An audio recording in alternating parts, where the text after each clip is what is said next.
Are we ready?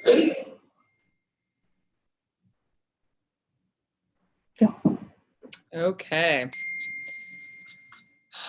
Good evening and welcome to the City Council, Norman Utilities Authority, Norman Municipal Authority, and Norman Tax Increment Finance Authority meeting of March 9th, 2021.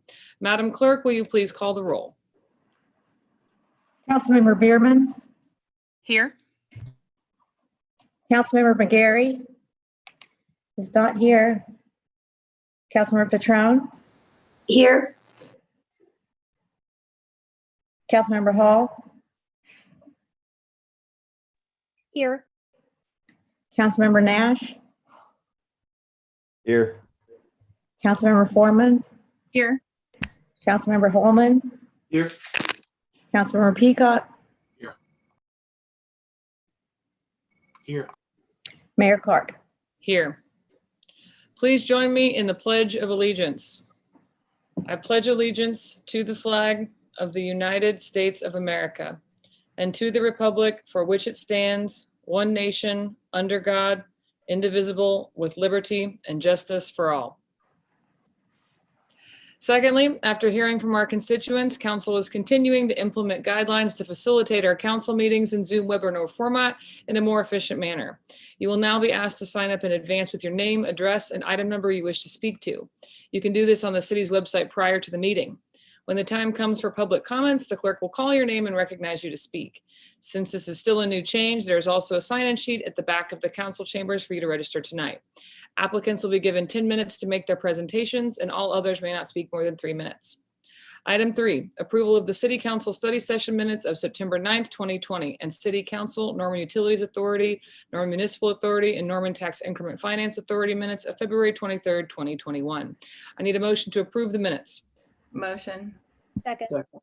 Thank you. The motion on the floor is to approve the minutes. Madam Clerk, will you please call the roll? Councilmember Bierman. Aye. Councilmember Patron. Aye. Councilmember Hall. Aye. Councilmember Nash. Aye. Councilmember Foreman. Aye. Councilmember Holman. Yes. Councilmember Peacock. Yes. Mayor Clark. Yes. The minutes are approved unanimously. Thank you. All right, we've moved City Council comments to City Council announcements at the beginning of our meeting, so those tuning in can get all that important information right at the top. So we'll start with Ward 1. If you have any announcements, please share. I do not have any announcement tonight as I am packing for an 18-hour road trip with a 3-year-old. So I'm just glad to be here with my head on straight. So I appreciate y'all, and I will see you next meeting. All right, from mother to mother. There you go. Okay. Let's see, Ward 3. Well, we have an election coming up on April the 6th.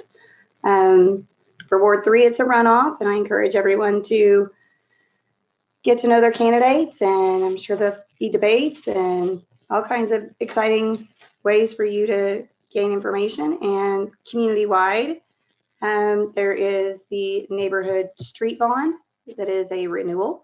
So it's not an increase in your millage rate or your property tax rate, but it's incredibly popular for our city and important, and it helps to keep our properties growing and appreciating. And if you look at our neighboring communities, you'll notice rather quickly that property values in Norman grow significantly faster than our neighboring communities, and it's because we reinvest in our neighborhoods. So I would just encourage everybody in the city to inform themselves about that bond and the projects within it and within each ward, and get out and vote for that. And I will be emphatically supporting it, and I hope that you will join me. I want to congratulate Norman Police Department and Chief Foster for implementing their diversity committee, and I thought that was a really unique program and much needed in our city, and I appreciate his foresight to go ahead and put that in place. And on his March 2nd Facebook post, it invites members of the community to be a part of that program, and there's a link there to fill out an application. And for those who would like to be a part of that, I encourage you to do that. I'm sure Chief Foster does as well. Encouraging everyone to get a COVID vaccination. There's light at the end of this year-long crazy tunnel that we've been in, and it's thanks to the vaccination and masking and all of that. I can encourage everyone to continue masking until we have this under control, but it looks like there is light. And just have a safe and exciting spring break. That's it. Thank you, Councilmember. Councilmember Hall. So I only have a couple of things that I'd like to make a comment on tonight. The first one is a segue to Councilmember Patrone's enthusiastic support of the April 6th a special or election that we're going to be having here in Norman in the Ward 3 runoff election. I have announced this from the dais before, but I also want to remind people that I am a notary and I am happy to notarize any absentee ballots for anybody across the city of Norman. You can reach out to me either on my Facebook page or through my standard channels that are on the website, and happy to do it. And I travel, so if we need to find a meeting place, I'm happy to do that. So just want to make sure that everybody knows they have easy access to a notary, and I'm happy to help.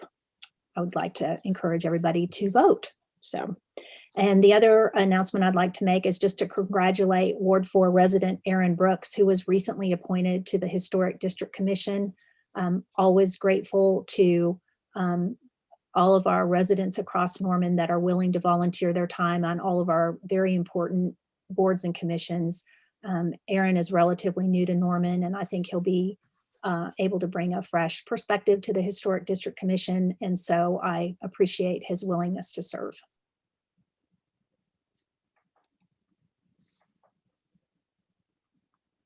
Thank you, Councilmember. All right, on to Councilmember Nash. No, I don't really have any announcements at this time. Let's look ahead to the upcoming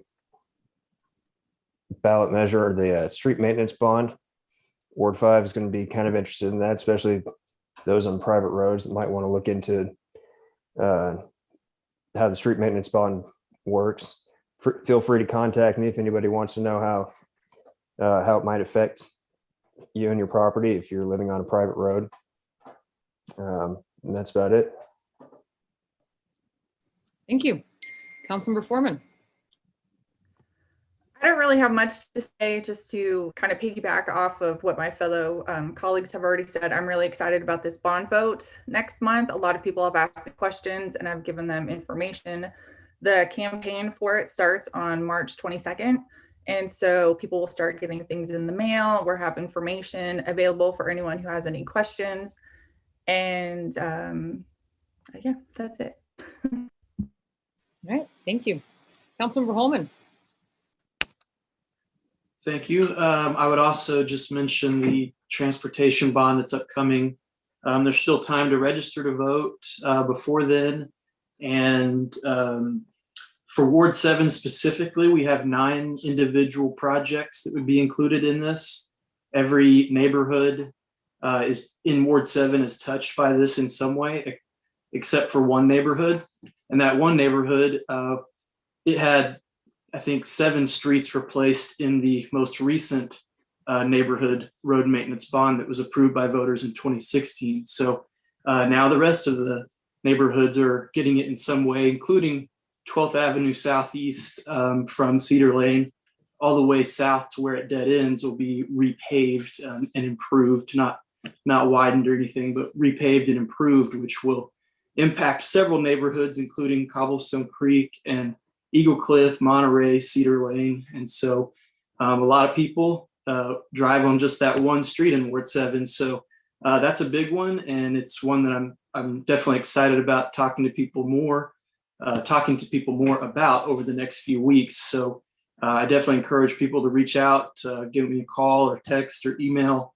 I'm more than happy to meet up and talk about these projects, the history of this program, and how it's not a tax increase if we vote to reapprove it. So I definitely appreciate that and look forward to the upcoming discussion. And then also want to mention that the CPT committee, Community Planning and Transportation, thankfully we're getting to start reconvening our meetings here this month on the 25th, and we've got a whole bunch of issues to tackle that were already on the agenda. We've got some other issues that have come up, some due to COVID and some changes that we've seen, some things we need to adapt to. We've got a bunch of things like ADA accessibility and parking minimums, maximums, that issue. There's several issues that involve transportation, and then again, community planning stuff, which is the things that I really find the most interesting on city council. And so I'm really looking forward to getting our committee meetings going again, and starting to make some progress on a lot of the items that we've all set out as being important to the community. So thank you very much, and have some more updates next time. Thank you, Councilmember. Councilmember Peacock. Yeah, much like Councilmember Holman said, there's a topic coming up in that committee regarding parking that I'm very, very fond of and very eager to tackle as a community. So I'd really like to encourage any business owner, any local stakeholder that has any interest or any questions regarding that topic, and to reach out to me. I'd love to really have that conversation, kind of see if we can find some common ground that works for both sides going forward. All right. I have a few announcements. First, I'd like to thank all of the amazing city staff that participated in the panel discussions I host for Black History Month and also Women's History Month. It was great to not only get to know our employees a little bit better, but also to hear what it's like to work in the city of Norman. And they're available on the YouTube channel if you missed them. So again, thank you to all the participants, and to Cynthia Allen, our new Chief Diversity and Equity Officer, who was instrumental in organizing that. And of course, Bryce, the mastermind behind the streaming. We appreciate you. I also want to announce I'm doing Move with the Mayor for the next 9 months. Pickleball was a big hit. It was a good time. And our next one is March 27th. They're the fourth Saturday of every month. We're going hiking at Saxon Park. And for those that attend this month, they get a super cool water bottle. Thank you, Parks and Recreation, for encouraging people to get out and use all the wonderful resources and parks that their dollars pay for. Also, the transit study closes tomorrow. So we have our own bus system. We are working on making it better and more user-friendly. So please take that. Again, it closes tomorrow, and the website is gonormantransit.com. And finally, I want to announce an event that we will be having this Saturday at 11 a.m. at Reeves Park. This Saturday marks the 1-year anniversary of me doing something I never thought I would do as mayor, which was declaring a state of emergency for the COVID-19 pandemic. I know that there's lots of speeches that and wonderful words that and prayers that have gone towards the lives lost and all of the negative consequences that our community has endured this past year. But we are creating a physical memorial where you can leave flowers, you can leave pictures, other memorabilia of those that we have lost, where you can go and pause and reflect. And that memorial will remain until we start improvements to Reeves Park under the Norman Forward Initiative. So I think it's a great opportunity for us to reflect, but also look towards the future, because as we've all discussed, there's light at the end of the tunnel and our best days are ahead. But I hope that we look at what we've learned over the past year and make improvements where we need it, and never forget how our community came together to stand strong and to get us through this. So 11 a.m. it will also be streaming. We'll have a few speakers. It'll be hopefully short. I don't know what the weather's going to look like, but please know that that's out there, and I hope it provides you the solace that I'm confident it will provide to me. Okay, with that, let us move on to the consent docket. This item is placed on the agenda so that the City Council, by unanimous consent, can designate those routine agenda items that they wish to be approved or acknowledged by one motion. I need a motion to place items 6 through 18 on the consent docket. So moved. Second. Thank you. The motion on the floor is to place items 6 through 18 on the consent docket. Madam Clerk, will you please call the roll? Councilmember Bierman, Aye. Councilmember Petrone, Aye. Councilmember Hall. Aye. Councilmember Nash, Aye. Councilmember Foreman, Aye. Councilmember Holman, Yes. Councilmember Peacock, Yes. Mayor Clark. Yes. The motion passes unanimously. Thank you. Item 6, ordinance 2021-30 upon first reading, granting special use for a fraternity or sorority house for property located at 1115 College Avenue that is currently zoned R3 multifamily dwelling district. Item 7, ordinance 2021-31 upon first reading, amending the zoning ordinance to direct historic district appeals to the Board of Adjustment. Item 8, submission of the city manager's contract and change order report. Item 9, authorization for the purchase of handheld meter reading equipment and software compatible with the current utility billing systems for Badger Meter Services in the amount of $121,600 for the meter services section of the Utility Service Division. Item 10, amendment number 3 to contract 1718-115 with E&E Lawn Care LLC for mowing, securing of structures, and the removal of health nuisances for the Code Compliance Division, extending the contract through March 31st, 2022. Item 11, amendment number 2 to contract 1819-124 with Givens Property Maintenance LLC for mowing, securing of structures, and the removal of health nuisances and easement obstructions for the Code Compliance Division through March 31st, 2022. Item 12, final acceptance and final payment of contract 1920-41 with Central Contracting Services Incorporated for the Urban Concrete Pavement Project FYE 2020 locations, Project 2, Vicksburg Drive, Bentbrook Place, and Industrial Boulevard. Item 13, change order number 1 to contract 2021-2 with First Water Contracting LLC, decreasing the contract amount by $16,118.29 for a revised contract amount of $1,242,624.71 for the Urban Asphalt Pavement Project FYE 2021 locations and final acceptance of the project. Item 14, change order number 1 to contract 2021-35 with Flintco LLC, increasing the contract amount by $64,737.65 for a revised contract amount of $8,712,737.65 and adding 20 additional calendar days to the contract for the North Base Complex Phase 1. Item 15, contract 2021-100 with Sanborn Map Company Incorporated in an amount not to exceed $112,562.66 to provide digital orthophotography, topographic mapping, and planimetric mapping for the Geographic Information Systems Division.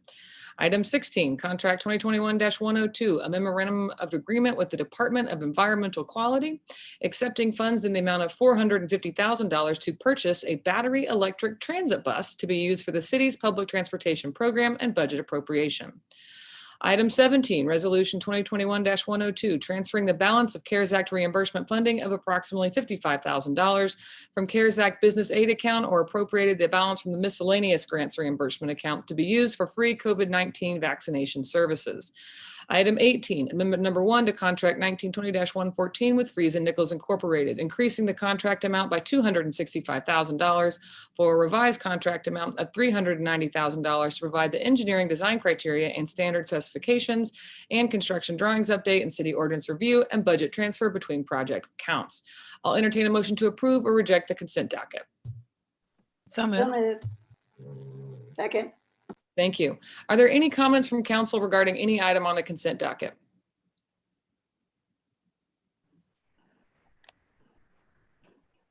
Councilmember Hall.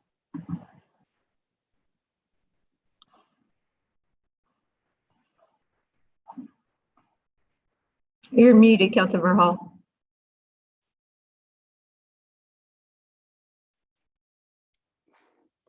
Okay, let's try that again. I'm interested in item number 17. I had some questions about this item, and so I'm not sure where I need to begin. Are we gonna have a presentation about this item or not?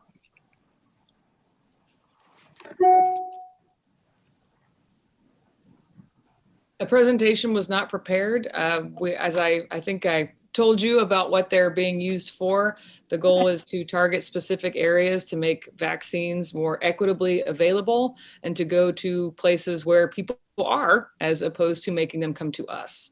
Okay, And so so partnered go ahead. We've partnered with Norman Regional and Norman Police Department to identify these areas. And again, our goal is to get as many people vaccinated as possible. I've heard volunteers will also get vaccinated.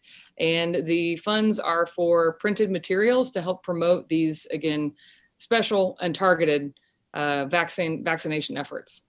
Okay, so are we, in the staff report, it mentioned that we were going to set up locations at our city parks and at recreation centers, and we've done one of those in the past. Is that right? That is correct. Those vaccines were provided by the class in urgent care, and they also provided the staff. So that one didn't have the same expenses that this one will. Okay, so what are the expenses associated with this one? Mayor, I can step in and answer some of these questions if you don't mind. Some of the expenses related to this will be kind of what the mayor already mentioned, printing and marketing material, also any supplies that is related to the vaccine. We also want to make doing the vaccinations. And we also want to help out Norman Regional if we do get to the point later down the road, if we need to reimburse for some of the costs of their healers, putting shots into the arms. We do anticipate the first weekend that we're doing these vaccinations on, we're targeting about 1,400 vaccinations between a city park, a neighborhood, and a few churches. And we're not ready to announce those yet because we want to make sure that the vaccinations are targeted in on those specific neighborhoods and churches, and we don't want the information getting out too far ahead where people that we're not targeting from other communities come around and try to take up the spots. Which I'll chime in with that is also why we're not doing the free sign up genius that we did on that first go round. Again, it's very targeted. We're going old school. I plan to recruit all of you to help knock doors with me and notify people in that way. Because again, we know people don't have internet access. We know people don't have vehicles, and we know our bus system doesn't go everywhere we want it to. So we're really hoping to take the vaccine straight to our residents who need it most. So basically, Okay. To answer your question, the cost, marketing material, supplies, and possibly paying some of the healers from Norman Regional. Okay, that's really what I wanted to hear, that we are going to be able to implement an outreach effort to parts of our community that may not have access or may not be able to get to, even to one of our local parks or to one of the recreation centers. So I'm really happy to hear that we have a plan in place to literally get out there and into the community and to the places that we know may have access issues or are underrepresented. So I'm glad to hear that's part of the plan. That's what I was really wondering about. So thank you for that. No problem. Thank you. Councilmember Foreman, I believe, is next. I really appreciate the efforts on this vaccination project that we're going to vote on for the CARES funding. I think that's really important to make sure that everyone gets vaccinated. But President Biden has said that there will be enough vaccines for all Americans come May, and a lot of other partners are able to distribute it at such great length right now. I just feel that in a lot of my constituents who reached out to me, and I've discussed this with them, that where they have concerns is that they would rather see this money go back into the hands of our small businesses and not for that. And it's my fault for not asking for this to be taken off of consent and to be voted on separately. So I just wanted to clarify why I will be voting against the consent docket tonight. I would also clarify that so many studies have shown that our marginalized, our minority and lower socioeconomic communities are not getting vaccinated, even though they are currently widely available. So I'm hoping we can build trust with these communities by reaching out directly to them. And again, taking out all of the barriers that include internet access and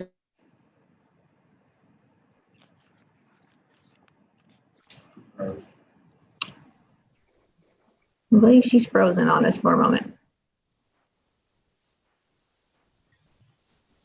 Madam Okay. Mayor, we lost you there for a second. do I need to repeat that then? It's just the last few words. I just said, I appreciate your concerns. Hopefully you heard the whole spiel of why we're doing that. And I personally feel it is a good use of the CARES Act funding, given those disparities that have been proven now by data. So hopefully we can do a better job of reaching everyone in Norman, not just those who, again, are equipped with internet service and solid and reliable transportation. Councilmember Bierman. So I just have kind of one point to make. I certainly think that it is appropriate for some of these communities to try and accelerate the rate at which we are vaccinating, especially these communities. One thing I wanted to ask, or at least to mention, have we connected at all with Meals on Wheels or any other organization that might be able to better identify homebound seniors? Because to me, that's also a community that, is one that is going to be difficult to serve. So I would much prefer the direct targeted outreach than the neighborhood or the rec centers, because I feel like if you're somewhat mobile, you're going to be able to get somewhere, but I'm really more focused in on going directly to, I know some of my residents in some neighborhoods have those issues. Well, I'll start, and thank you for that question. That was actually brought up in our planning sessions, and I know we have Norman Regional here as well, but Jason, I will turn it over to you. Okay, yes, that's been mentioned along with not only our seniors, but vaccinating some of our homeless community. The hospital and Paula can step in and explain this probably a little bit better than I can, but with the Johnson & Johnson shot coming out, it's we can do things like following the Meals on Wheel or going into a Kiwanis cruiser and following as we hand out meals and put a single shot into a senior's arm or a homeless person's arm. There's the advantage of it only being on one shot, and it doesn't have a sitting time afterwards. So you don't have to wait the full 15 minutes. But yes, we are planning on doing both of those. Great. To me, I feel like that's where the biggest emphasis should be. So I just wanted to make sure that we were doing this direct outreach with homebound individuals. I shouldn't limit it to just seniors. I know that there are homebound individuals who are not seniors and our homeless population. So I appreciate these details. I don't see any other hands, Mayor. All right. The motion on the floor is to approve the consent docket. Madam Clerk, will you please call the roll? Councilmember Bierman. Aye. Councilmember Patron. Aye. Councilmember Hall. Aye. Councilmember Nash. Aye. Councilmember Foreman. No. Councilmember Holman. Yes. Councilmember Peacock. Yes. Mayor Clark. Yes. The consent docket passes by a vote of 7-1, voting against Councilmember Foreman. Thank you. We'll now move to off consent. Item 19, public hearing regarding amendment number 1 to the FYE 18 third year action plan for the 43rd year Norman Community Development Block Grant Program to be submitted to the United States Department of Housing and Urban Development. I'll entertain a motion to conduct a public hearing. So moved. Second. Thank you. The motion on the floor is to conduct a public hearing. Madam Clerk, will you please call the roll? Councilmember Bierman. Aye. Councilmember Patron. Aye. Councilmember Hall. Aye. Councilmember Nash. Aye. Councilmember Foreman. Aye. Councilmember Holman. Yes. Councilmember Peacock. Yes. Mayor Clark. Yes. The motion passes unanimously. Thank you. I'd now like to recognize Lisa Craig, our grants manager, to make a presentation.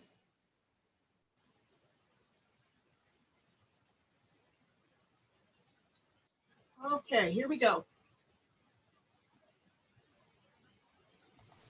Okay, can y'all see the screen? Yes, Okay. ma'am. All right, so what we have tonight is a substantial amendment to two different grant years, the B17 and B18, which was 2017 to 2018, and then 2018 to 2019 program years.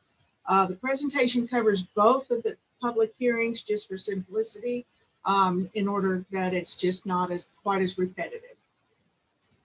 So as we have come, the last several meetings, we have had multiple amendments, primarily to accept CARES Act funding. This is a little bit different in that HUD has us a citizen participation plan that is developed by each individual city, that is adopted by city council as part of the consolidated plan, that outlines how we operate the program, not only as we're developing the program, but if we need to make amendments once we get going. And so on this, what we are doing is that we are substantially reducing some projects, eliminating some projects, and proposing a new project.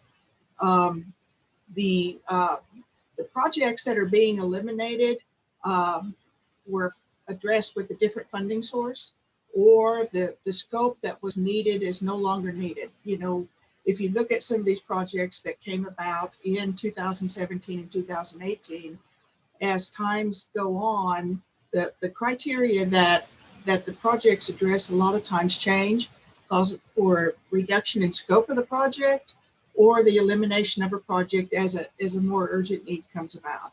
And that is exactly what has happened with this. The reasoning for this change is, as we all know, last October, we had that strange out of season winter storm, the ice storm, and there was substantial amounts of tree damage, not just in the CDBG target area, but citywide.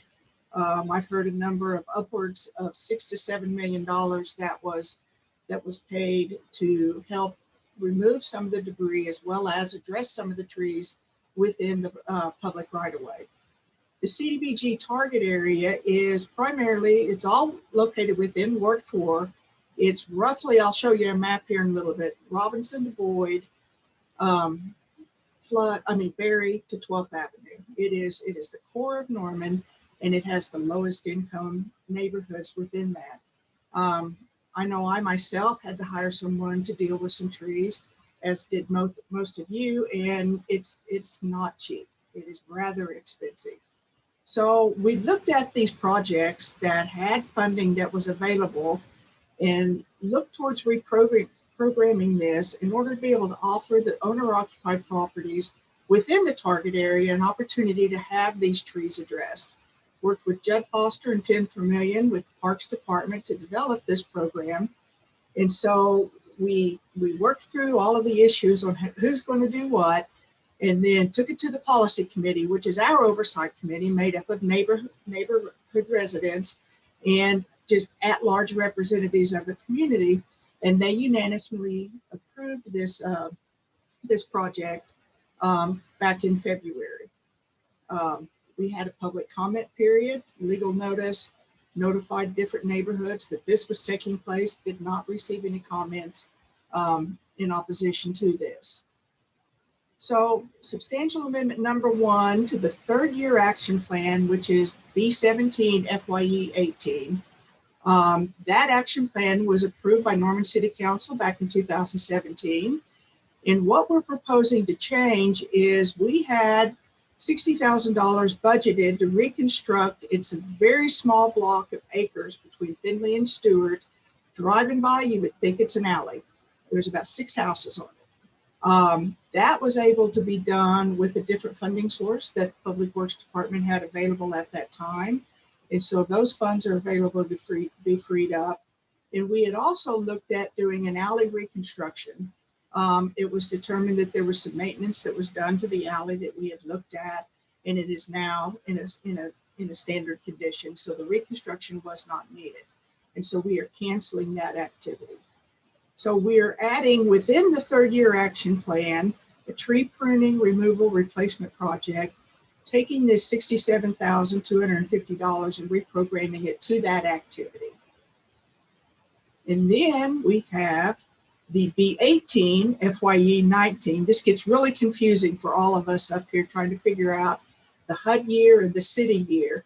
Again, we have some activities. We had budgeted $25,000 for land acquisition for nonprofits. We are canceling that activity.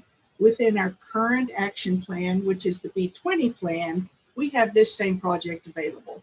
And we're getting ready to go out with the RFP for that. We have $75,000 available for that.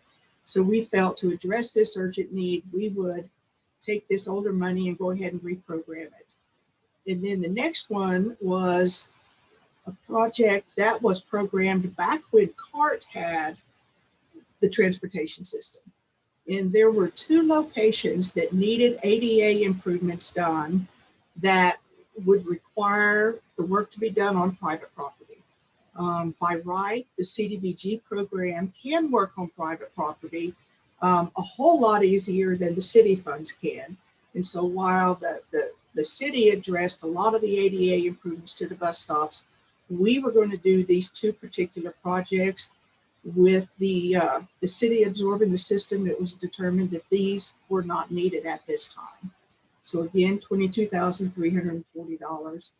We will be adding it to an existing project that we had for a tree project within this program year, but we're extending the scope of it to, we were doing a tree planting project, which was completed.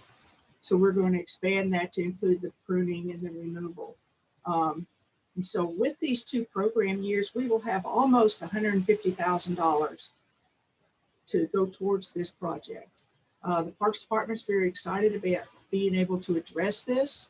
The way it's going to work is the application will be available at the Norman website beginning April 5th. We need a little bit of time for paperwork to go back and forth to HUD. And if it is that the household is not available to apply online, we will make accommodations to be able to get that information. We'll have multiple press releases that go out. The CDBG staff will verify that the property is owner occupied. Tim Vermillion, the City of Norman Forester, he will evaluate each property and determine the scope of work, whether it just needs pruning or whether the whole tree needs to come down. We will bid this work to certified arborists. We use certified arborists primarily for insurance reasons. If you're an arborist, you carry a much higher limit of insurance. There's much more professional certification that is required to be an arborist versus a guy with a chainsaw. And so the work is limited just to private property. Anything within the right of way, we will not be addressing. The city has already gone in and addressed the hangars and picked up the debris within the right of way. And so this will be limited just to private property, owner occupied households. This is the target area. So you can see here, Robinson over to Berry to 12, that it takes into the Griffin property. Obviously there's no owner occupied property there. And then goes south to Boyd and takes in this little bit of Southridge here. And so that is the area that when we came to you last year with our consolidated plan, we adopted as a target area. And the reason for adopting it as a target area is that it meets the census qualifications as a low mod area, meaning that 51% of the households within this area are 80% or below median income. That's a whole lot of numbers. But what it allows us to do is projects like this that we are considering as an area benefit, meaning that no matter where we work within this area, it's going to benefit this whole area, even if it is just on an individual property. So to talk a little bit more about this target area, we ran a little bit of demographic information and we just looked at urban Norman, which is going out to 60th.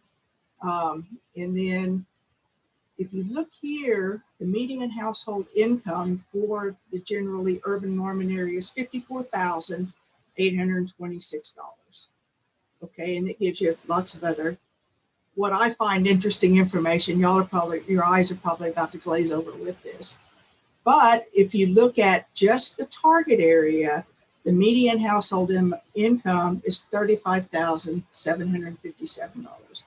It is a much lower income area. And so that is one of the reasons, the primary reason why this is the target area and a project like this benefits this whole area. And at that, I will take any questions you may have.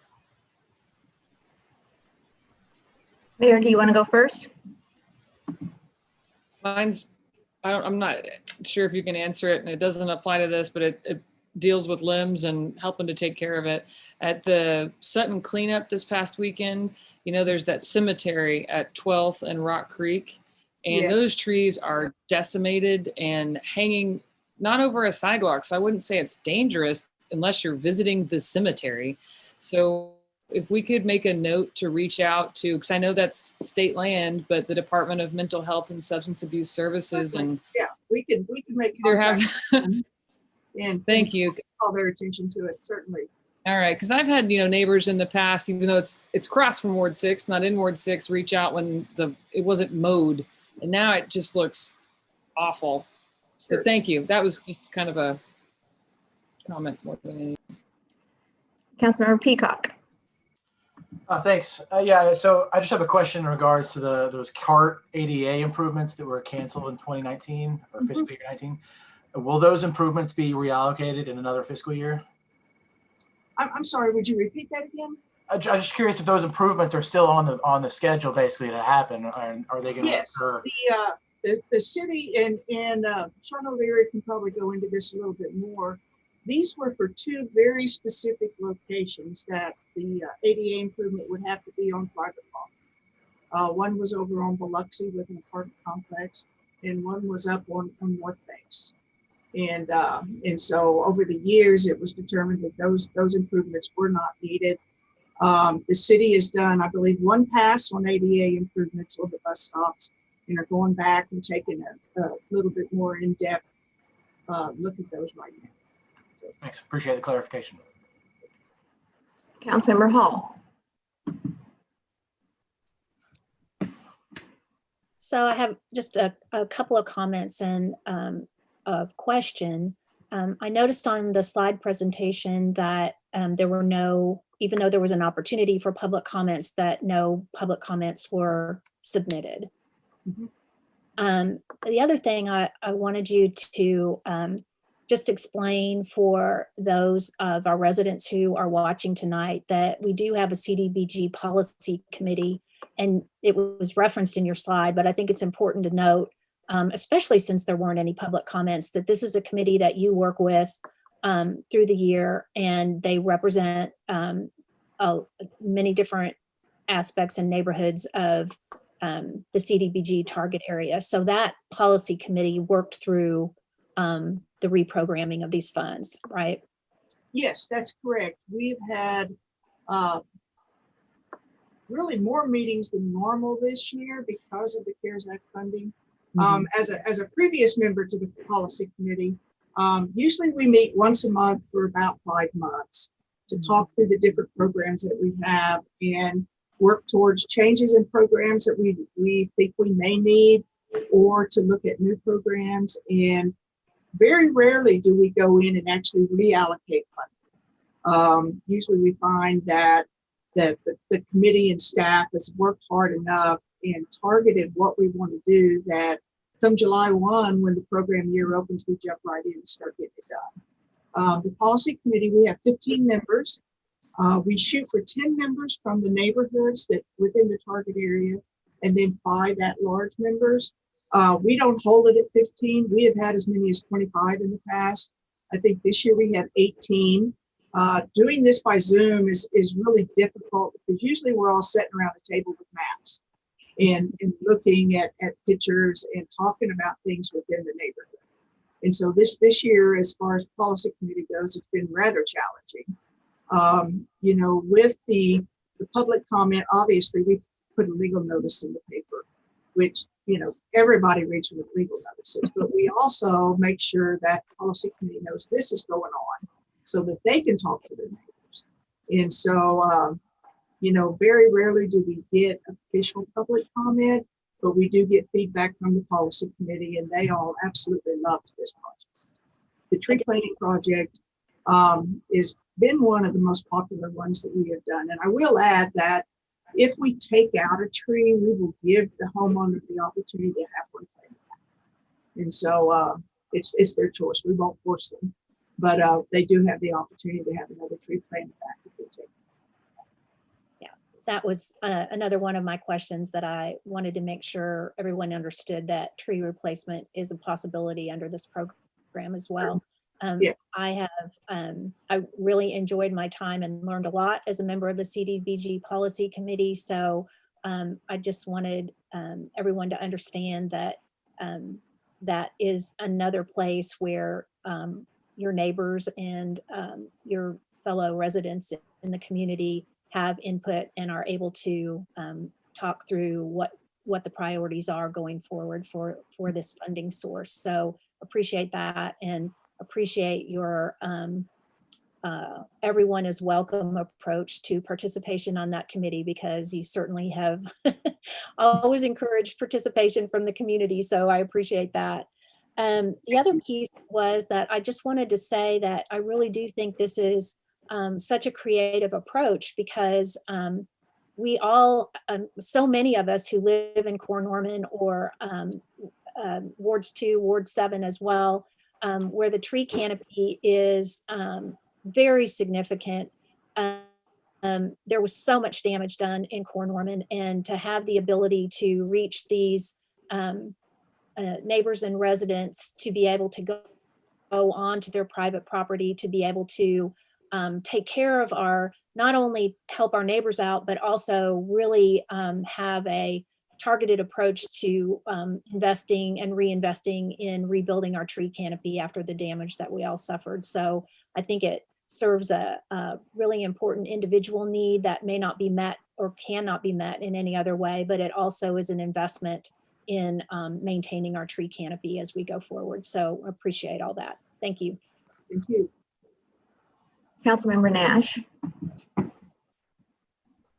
You mentioned private property. Could you explain to me what account this is coming from, and if this is spending public money on private property? Yes, the Community Development Block Grant Program is designed to help revitalize low-income areas of town. It's to directly benefit low and moderate income citizens of town. And by statute, when Congress developed the program back in the late 70s, they specifically gave the right to the program to be able to work onto private property. The city of Norman's an entitlement community that is a formula allocation to where, based upon a whole laundry list of variables, poverty, vacant structures, a formula allocation is provided to the city. And so the majority of our program actually goes to a direct benefit for the housing rehabilitation program, to where we work on private property for low-income owner occupants to address emergency needs they're having as they're on their property, as well as being able to make accessibility modifications for both owner and renter. And so a lot of the program is developed and targeted to a direct benefit for private property. In addition, that you have the option to be able to address a low-income area of town. And so that is why we work to develop the target area and go through the qualification that says that there is this area that meets these criteria, that 51% of the households are low and moderate income citizens. And by that, any kind of work we do within that area is an area of benefit to that area, including working on private property within that. If the city works on private property, there's easements, there's various, legal documents that have to be filed in order to allow the city commission to work on the private property. Whereas with the CDBG and Home Investment Partnerships program, by statute within the program, that is allowed without going through that extra step. All right, thank you. I don't see any other hands, Mayor. Okay. This is an opportunity for members of the public to make comments regarding this item. Are there any public comments?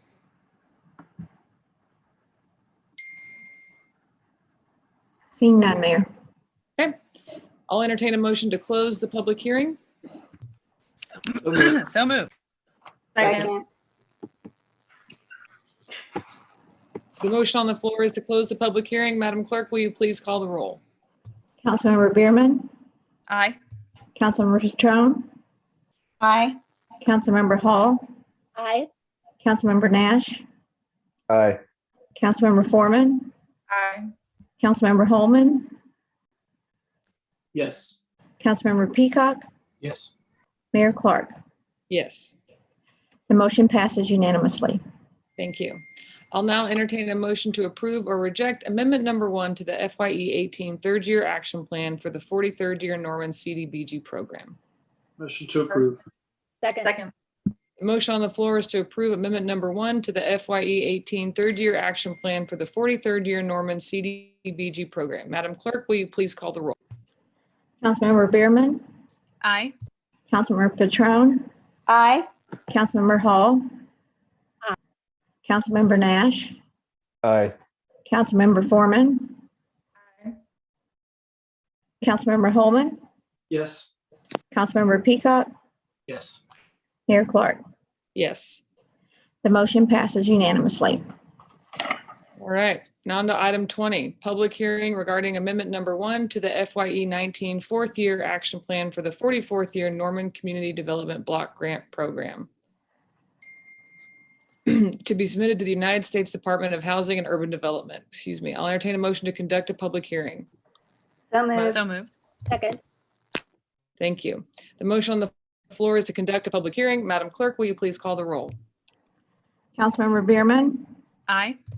Councilmember Petrone, Aye. Councilmember Hall, Aye. Councilmember Nash, Aye. Councilmember Foreman, Aye. Councilmember Holman, Yes. Councilmember Peacock, Yes. Mayor Clark. Yes. The motion passes unanimously. Thank you. I'd like to recognize Lisa Craig, once again, our grants manager, to make a presentation. Okay, the presentation was included within the previous presentation just for simplicity. And so I will answer any questions you have at this time regarding the B18 reprogramming of the funds. Okay, we'll start with members of the public this time. Are there any members who would like to make a comment? Seeing none, No. are there any questions or comments from council regarding this item? Seeing none, Mayor. Thank you. I'll entertain a motion to close the hearing. Motion. Second. The motion on the floor is to close the public hearing. Madam Clerk, will you please call the roll? Councilmember Bierman, Aye. Councilmember Petrone, Aye. Councilmember Hall, Aye. Councilmember Nash, Aye. Councilmember Foreman, Aye. Councilmember Holman, Yes. Councilmember Peacock, Yes. Mayor Clark. Yes. The motion passes unanimously. Thank you. I'll entertain a motion to approve or reject amendment number 1 to the FYE 19 fourth year action plan for the 44th year Norman CDBG program. So So moved. moved. Second. Thank you. The motion on the floor is to approve amendment number 1 to the FYE 19 fourth year action plan for the 44th year Norman CDBG program. Madam Clerk, will you please call the roll? Councilmember Bierman, Aye. Councilmember Petrone, Aye. Councilmember Hall, Aye. Councilmember Nash, Aye. Councilmember Foreman, Aye. Councilmember Holman, Yes. Councilmember Peacock, Yes. Mayor Clark. Yes. The amendment is approved unanimously. Thank you. On to item 21, miscellaneous discussion. This is an opportunity for citizens to address city council only. Remarks should be directed to the council as a whole and limited to 3 minutes or less.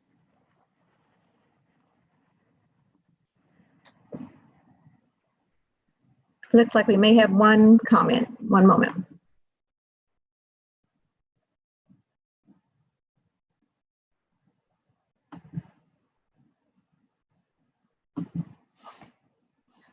Mr. Nguyen, did you have a comment? Oh, no. Thank you, though.